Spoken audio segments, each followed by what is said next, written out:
건강보험 정상화가 시급하다. 윤석열 대통령이 어제 국무회의에서 지난 정부의 건강보험 정책인 이른바 문재인 케어 전면 수정을 공식화했습니다. 포퓰리즘 정책으로 건강보험의 재정이 파탄났다는 건데요.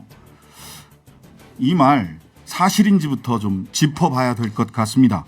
그리고 왜 이런 발언을 하게 됐는지도 한번 짚어보겠습니다. 내가 만드는 복지국가 김종명 공동대표 나오셨습니다. 안녕하세요. 네, 안녕하십니까. 예, 낮에는 진료를 하시고 의사 선생님이시라서 진료를 하시고 또 이렇게 상암동까지 와주셔서 예, 아주 급하게 왔습니다. 감사합니다. 네. 제가 쓰는 이 텀블러가 내가 만드는 복지국가 텀블러입니다. 아, 그렇군요. 아, 예, 네. 행사 때 가서 저도 받아왔습니다. 반갑습니다. 네. 예, 예. 자, 그렇다고 뭐 특수관계가 있는 건 아닙니다. 다시 말씀드립니다만은 강연 갔다가 말씀 들으러 저도 복지국가에 관심이 많으니까. 자, 지난주에 복지부가 건강보험 개혁안 발표한 데 이어 어제는 대통령이 직접 나서서 굉장히 강하게 발언을 했어요. 복지 포퓰리즘 뭐 이런 얘기까지 했는데 건강보험에 대해서 우선 좀 총평을 해 주시죠. 어떻게 들으셨어요? 글쎄요. 이거를 건강보험 보장성 강화를 포퓰리즘이라고 규정을 해버리시니까 네.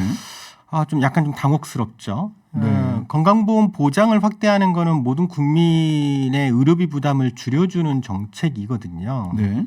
국가나 건강보험료를 투입을 해서 보장성을 확대해주는 국민을 위한 정책인데 뭐 어떻게 보면 포퓰리즘 맞네요. 국민을 위한 정책인데 그런 의미에서 네. 국민 그거를 문제 삼는 것에 대해서 좀 이해가 좀 안 되고요. 이해가 안 된다. 네.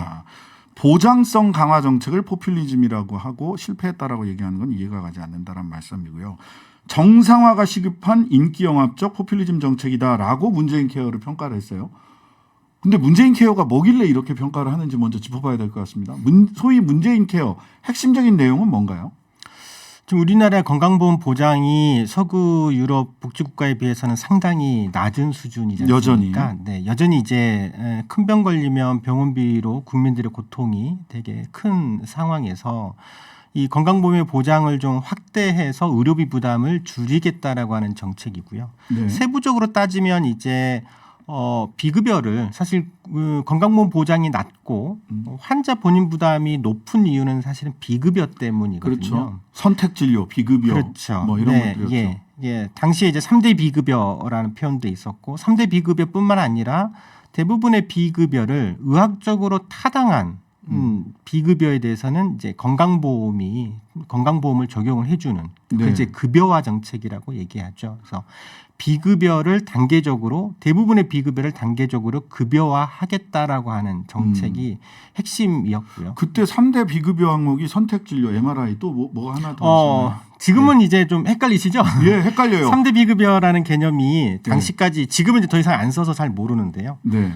상급 병실료 1인실, 2인실. 맞아요. 그때는 5인실도 심지어 상급 병실료를 받았습니다. 그리고 이제 특진료. 지금은 특진료 완전히 사라졌죠. 완전히 사라졌어요. 완전히 사라졌습니다. 예. 그걸 이제 문재인 케어 정부 들어서서 초기에 했었던 거고, 네. 그다음에 지금 여전히 좀 부담이 많이 남아 있는 간병비. 간병비. 그렇지만 지금 많은 의료기관들이 지금 통합 간호간병 서비스를 하면서 그래도 일부에서는 이제 간병 부담도 이제 병원이 직접 다 커버해주고 있는 상태입니다. 특히 특진료, 선택진료비 이거 없어진 게 굉장히 그때 크게 느껴졌던 게 기억이 새록새록합니다. 네, 그렇죠. 예, 상급병원, 상급병실료 부분도 그렇고요. 그래가지고 그 전에는 6인실 찾느라고 6인실, 8인실 찾느라고 고생들 했어요. 맞아요. 네. 그래야만 그 건강보험에서 케어가 되니까 건강보험에서 보장이 되니까. 그래서 지금도 이제 계속 병원을 다니시는 분들 아시겠지만 저도 그런 얘기를 많이 들었거든요. 사실 문재인 정부 이후에 의료비 부담이 굉장히 줄었습니다. 네. 굉장히 많이 준 건 사실이죠. 네. 근데 이 소위 윤석열 대통령은 문재인 케어 실시 다음 해인 2018년부터 건강보험이 적자 전환됐다. 이게 MRI나 초음파 검사 남용, 즉 의료 쇼핑의 문제와 그다음에 프리라이더, 즉 소위 조선족들을 대선 때도 딱 찍었었는데 프리라이더 그다음에 그 과잉 진료 이게 문재인 케어 때문에 발생을 했고 이게 건강보험 재정을 악화시켰다라는 취지의 말씀을 하셨단 말이죠. 네. 팩트 체크 좀 해주시죠. 맞습니까? 그렇게 볼 수는 없고요. 예. 건강보험 보장을 확대하면 당연히 건강보험 재정은 더 들어가게 되는 거죠. 그건 당연하죠. 네, 더 들어가는 거고 네. 건강보험 재정이 더 들어가면 건강보험 수입도 더 늘렸어야 되겠죠. 네. 국가의 지원도 있고 또 국민들이 내는 건강보험료도 있고 그런데 이제 지출은 많아졌는데 네. 계획대로 많아졌는데 네. 수입 부분에 대해서 사실은 이제 국고 지원이라든지 이런 게 제대로 이루어지지 못한 측면들이 있어요. 네. 그래서 이제 예전보다는 건강보험 재정에 조금 영향을 미치고 있는 건 사실인 거지. 네. 하지만 그게 이제 이 과잉 진료 때문이라든지 네. 일부 이제 중국인 동포들이 이용하거나 중국인들이 이용한다라고 해서 네. 그 비중은 얼마 되지도 않습니다. 지금 우리나라 전체 그 병원에서 발생되는 의료비 규모가요 100조 원입니다. 한 달 100조 1년에. 원. 네. 예. 그리고 이제 일부 이제 문재인 케어로 인해서 좀 과잉 진료가 발생됐다라고 추정을 하더라도 기껏 1, 2천억 수준입니다. 1, 2천억 수준? 그럼 0.12% 수준이잖아요. 그렇죠. 그게 핵심은 아닙니다. 예. 물론 이제 건강보험 보장을 강화하게 되면 아무래도 본인 부담이 의료비 부담이 줄어들기 때문에 의료 이용을 더 많이 하죠. 네. 근데 그 중에는 꼭 필요한데 필요한 사람도 의료 이용을 많이 하지만 조금 물론 불필요한데도 의료 이용을 하시는 분들이 있어요. 예, 뭐 있을 수 제도적으로 있습니다. 어쩔 수가 없고요. 예. 근데 그런 부분들은 정책을 하면서 이제 문제가 생기면 조금씩 다듬어 나가면 되는 예. 부분인 거지. 네. 보장성 강화 자체가 포퓰리즘이라 잘못됐다. 이걸 다시 되돌려야 된다라고 하면 결국에는 건강보험 보장을 낮추자는 얘기밖에 아니고 이거는 결국 국민들이 의료비 부담이 더 커지고 네. 의료비로 인한 병원비로 인한 가계 파탄을 더 키우는 정책이 될 수가 있는 거거든요. 그래서 좀 맞지 않는 정책인데 왜 저럴까? 네. 네. 그 저도 그런 생각 듭니다. 근데 또 이제 대통령 이런 얘기했어요. 그 말하자면 그 이런 문재인 케어를 혁파하고 정상화시키고 네. 대신 사각지대의 약자들을 두텁게 보호하겠다. 네. 근데 이런 보편적인 제도에서 물론 플러스 알파를 할 수는 있겠지만 보편 제도라는 1층을 쌓고 거기에다가 취약계층에다가 플러스해서 더 주는 건 가능할 텐데 보편 제도의 수준을 낮추면서 사각지대만 핀셋으로 뽑아가지고 두텁게 보장한다는 게 저는 개념적으로 잘 이해가 안 가서요. 가능한 제도가 있습니까?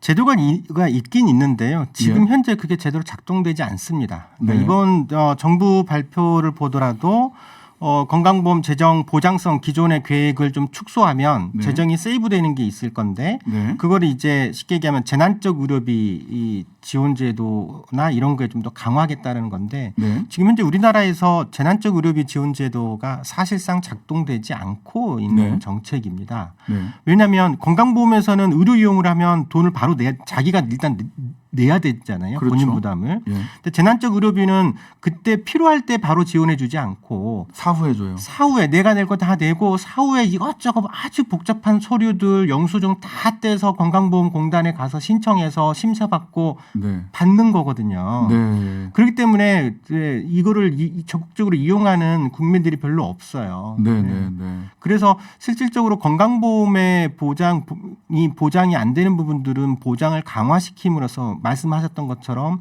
보편적으로 해결을 해야 될 부분인 거지. 네. 이걸 낮추고 나머지 사각지대를 강하겠다라는 거는 말은 그럴듯한데 현실에서는 실제적으로 작동되지 않고 실제적으로 건강보험 보장성 정책을 안 하겠다라고 하는 거에 다름 아니죠. 네. 자, 그러면 지금까지 이제 말씀을 종합해 보면 실제로 0.1% 정도, 0.1%나 0.2%, 1,000억에서 2,000억 정도 늘어난 것, 1년 예산이 100조이기 때문에 건강보험. 이걸 가지고 건강보험 재정 문제를 이거를 없앤다고 해서 재정 문제가 해결되는 것도 아니고 예.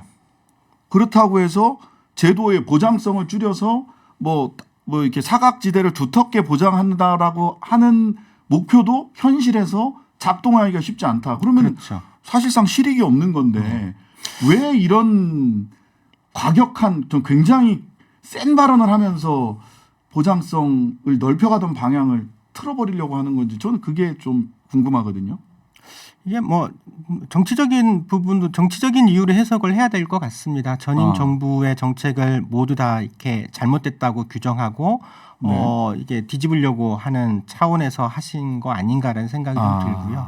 사실은 뭐 문재인 케어가 전혀 문제가 없이 아주 훌륭한 정책이다라고만 평가는 사실은 그렇게 할 수는 없는 건 맞습니다. 근데 이제 보장성 강화 정책 자체를 다 폄하하고 문제 있다라고 생각하고 그걸 이제 폐기하려고 하는 시도는 맞지는 않는 거고요. 네. 사실 정확하게 이제 문재인 케어의 성공과 혹은 실수라고 하면 무엇이 그인지를 잘 따져봐서 정책을 수정 보완하는 정책이 바람직한 거지 보장성 자체를 폐기하려고 하는 것은 맞지 않다라고 봅니다. 이렇게 결과적으로 이렇게 보장 범위가 줄어들게 되면 지금도 우리 국민들이 많이 하고 있는 게 실손보험이잖아요. 그렇죠. 네. 보장되지 않는 부분을 이렇게 받는 실손보험. 네. 그러면 실손보험 보험 시장이 확 늘어나는 거 아닙니까? 보장성이 맞습니다. 줄어들면? 네. 그래서 사실은 제가 이제 문재인 케어를 저는 이제 100% 성공했다라고 생각을 하지 않습니다만 네. 어느 부분이 가장 문재인 케어에서 사실은 문재인 케어 정책의 제일 큰 문제는 애초에 기대했던 만큼 네. 건강보험 보장률이 아. 지표로 따지는 보장률이 증가하지 못했어요. 더 늘었어야 된다 보장성이. 그렇죠. 예. 더 늘었어야 되는데 적게 는 거죠. 네. 근데 이제 세부적으로 따져보면 이렇게 평균적으로 사실 문재인 케어 전후로 약 건강보험 보장률이 한 3%포인트 네. 증가했거든요. 네. 근데 실질적으로 보면 내부 좀 더 따져보면 예를 들어서 중증 질환, 네. 고액 질환, 입원 질환 네. 혹은 이제 종합병원에서 주로 이제 병원비가 많이 들어가는 그쪽에서는 보장률이 5% 포인트 이상 늘었고요. 아, 그건 좋은 일이네요. 반면에 이제 외래 질환, 예. 경증 질환, 1차 의료기관에서의 보장률은 오히려 떨어졌어요. 아, 그러니까 중병은 보장성이 높아졌지만 네. 일상적으로 우리 국민들이 네. 그거는 이제 뭐 선택일 수도 있는데 여튼 그 부분은 근데 좀 사실은 문재인 케어 정책은 입원이든 외래든 다 보장성을 늘리는 방식으로 작동을 한 건데 네. 입원에서는 보장성 예측대로 올라간 건데 네. 외래나 경증 질환에서 떨어졌어요. 네네네. 과잉 진료는 거기에서 발생되고 있는데 그게 저는 그 핵심 이유가 바로 실손 때문이라고 실손 봅니다. 때문이다. 예. 네. 그래서 사실은 실손이 굉장히 과잉 진료를 많이 유발하고 있는 거거든요. 오히려. 네. 그래서 문재인 케어 정책으로 보장성 정책으로 과잉 진료가 더 유발한 거는 있겠지만 크지는 극히. 않고요. 예. 오히려 실손보험이 유발하는 게 10배, 20배는 훨씬 큽니다. 그래서 하긴 그래요. 저도 목 디스크기가 있어서 갔더니 실손 있으세요부터 물어보시더라고요. 그렇죠. 네. 그럼 도수 치료할 수 있습니다. 네. 뭐 이렇게. 네. 그렇죠. 네, 없습니다 네. 저는. 그래서 실손 자체를 통제를 사실은 문재인 정부 때 못했어요. 그게 굉장히 큰 보건의료 정책에서의 패착이에요. 예. 그러니까 문재인 케어 자체가 문제가 아니었고 동시에 실손보험에 대한 문제의식은 가지고 있었습니다만 5년 내내 이거를 통제하는데 실패한 거예요. 그랬으면 더 좋았을 텐데. 예, 그러다 보니까 실손이 결국 비급여를 계속 팽창시키고 그러고 있잖아요. 그러니까 예. 건강보험 보장을 올려도 실손이 계속 옆에서는 이제 비급여를 더 상승시키니 보장률이 평균적인 보장률이 올라가지 못한 거죠. 비율이. 네네. 그거는 숫자의 마법 같은 것일 수도 있겠네요. 맞습니다. 근데 아주 특이하게도 문재인 케어가 아까 말씀드렸던 것처럼 주로 이제 고액 질환, 중증 질환에서는 효과를 봤어요. 네. 근데 경증 질환에서는 효과를 못 봤다는 거예요. 그 이유는 실손 때문이다. 예, 우리 잘 생각해 보면 실손으로 지금 혜택 보고 계시는 게 큰 병 가지고는 실손으로 안 돼요. 볼 게 별로 없어요. 그건 건강보험이 다 이미 80% 정도는 다 해주고 있고.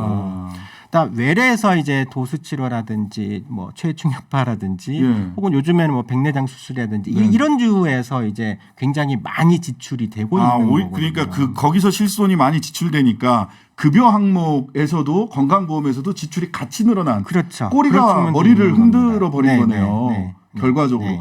근데 이런 분석을 정부에서도 다 하고 대통령실에서도 하고 말씀드리는 건지 모르겠는데 그렇다면 사실은 실손은 지금은 건강보험에서 보충적 급여 형태였던 거잖아요. 네. 건강보험이 주. 네. 근데 보장률이 지금 우리나라 보장률이 67%? 65%. 65% 정도잖아요. 네. 근데 이게 60%로 떨어지고 50%로 떨어지면 실손보험이 미국 의료보험처럼 사실은 건강보험의 경쟁적이거나 대체적인 지위까지 올라갈 수도 있는 거 아닌가요? 그럴 수도 있죠. 근데 뭐 당장 그럴 가능성은 크지 않다라고 보는데 우선 지금 당장의 문제는 예. 건강보험 보장이 떨어지면 네. 상대적으로 환자가 부담해야 될 부담이 늘어나죠. 그러면 이제 실손이 주로 이걸 보장하고 있기 때문에 네. 실손보험료는 지금보다 더 폭등하게 돼. 더 올라간다. 예. 건강보험에서 조금 재정이 좀 절감하려다가 실손에서의 폭탄은 더 터지게 되어 있어요. 그러면 결국 국민들은 부담은 늘어나는 거예요.